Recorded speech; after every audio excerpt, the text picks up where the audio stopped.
least one boy. Family has 4 children. They are saying family has 4 children. What is the probability of probability that at least one boy will having at least one boy? At least one boy means minimum one boy. That means minimum one boy.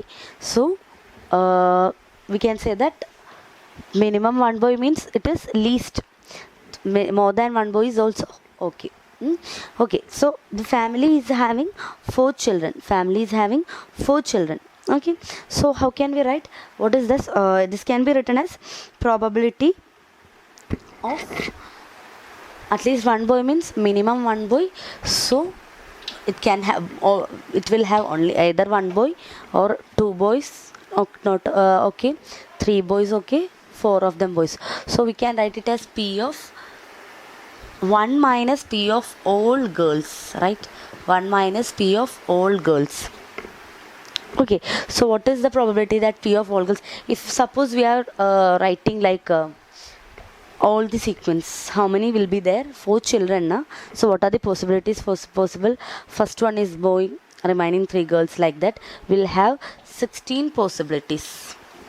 2 raised to 4. So 16 possibilities.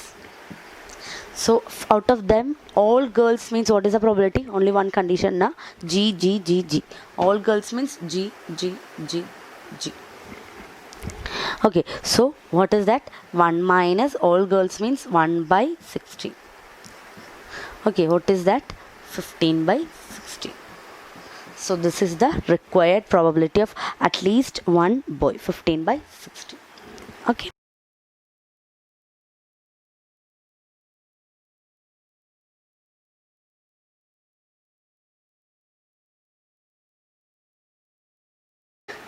See the next question.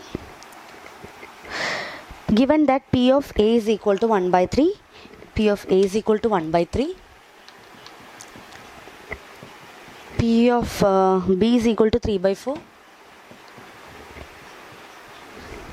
P of A union B is equal to 11 by 12,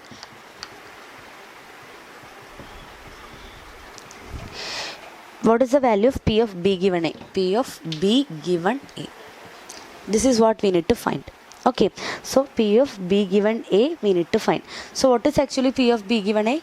Can it be written as P of A intersection B by P of A? Because P of A intersection B is P of A into P of B given A. So what we need to P of A intersection B. So we have P of A union B is equal to P of A plus P of B minus P of A intersection B. That is P of A union B means 11 by 12 is equal to 1 by 3 plus 3 by 4 minus P of A intersection B. So what is P of A intersection B? P of A intersection B is this is 4 plus 9, right? 4 plus 9, so 13 by 12. 13 by 12 minus 11 by 12. That is 2 by 12, 1 by 6. So P of A intersection B is 1 by 6. So substitute here. P of B given A is equal to 1 by 6 divided by P of A, that is 1 by 3. Okay, so 1 by 6 divided by 1 by 3. So what will get 1 by 2. Understood. So our option is option C, 1 by 2.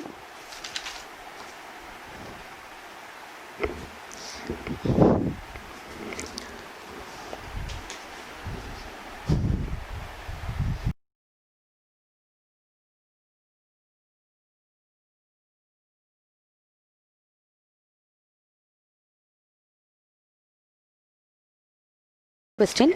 In our random arrangement of letters of word university, what is the probability that 2 eyes do not come together? 2 eyes do not come together. So what is the word? Word is university.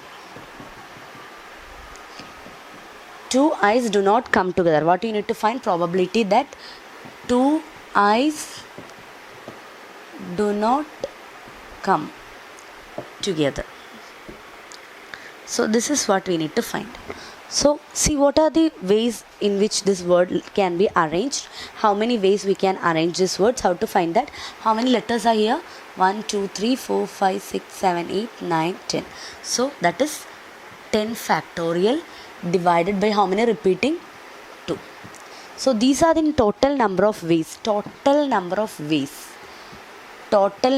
ways possible for the arrangement of this word. Okay, now eyes do not come together. Suppose how eyes coming together means, how can we write this as university? So I am writing 2I together means I am considering this as one letter. So 1, 2, 3, 4, 5, 6, 7, 8, 9. So what are the total number of ways in this case? Total number, if eyes are together, that is 9 factorial, right? So eyes do not come together. Eyes do not come together. Do not come together means that will be 10 factorial by 2 factorial minus 9 factorial. 10 factorial by 2 factorial minus 9 factorial. Okay, so this is the number of ways in which eyes do not come together. So what is the equation for probability? Probability is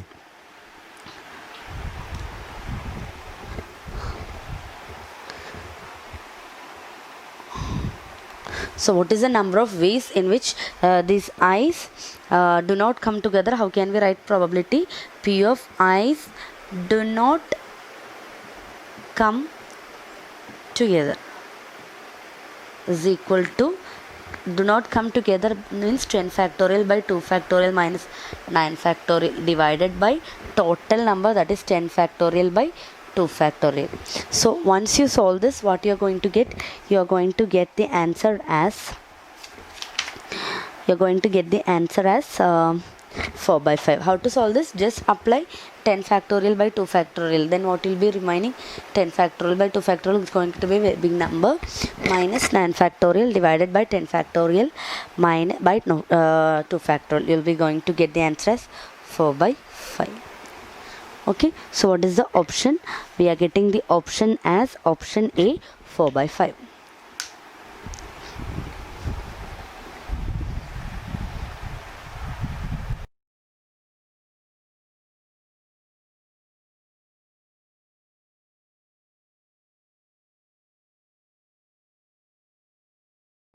Passed in mathematics, then 655 passed in statistics,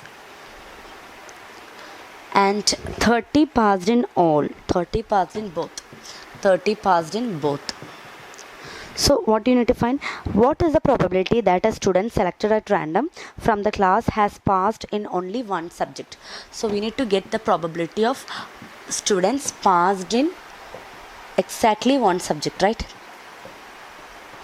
Exactly one subject. No, they are asking only one subject, so that means exactly one subject. So how can we find this? So let's see how can we do. See, how many passed in mathematics? 70. How many passed in statistics? 55. So passed in both means included in both these things. No, that means if I am drawing the Venn diagram, what will I have?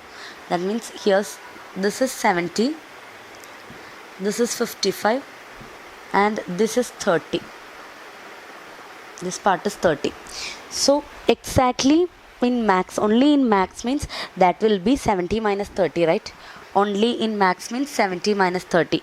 Only max, only mathematics means 70 minus 30, that is going to be 40. Only in statistics means only statistics means that is 55 minus 30, so that will be 25. Okay, so only in maths and only in statistics means X passed only in one subject. We can write it as only in one subject. Only one subject means it can be written as 40 plus 25, that is 65. Okay, so we can write it as probability of passed only in one subject as 65 divided by 65 divided by total is 125. Total is 125. So 65 divided by 125 is the total, is the students that is passed exactly in one subject. Okay, so now cancel. In 5's table you will be getting 13 by 25. You will be getting 13 by 25. So what is the option? Option is option A, 13 by 25. Okay.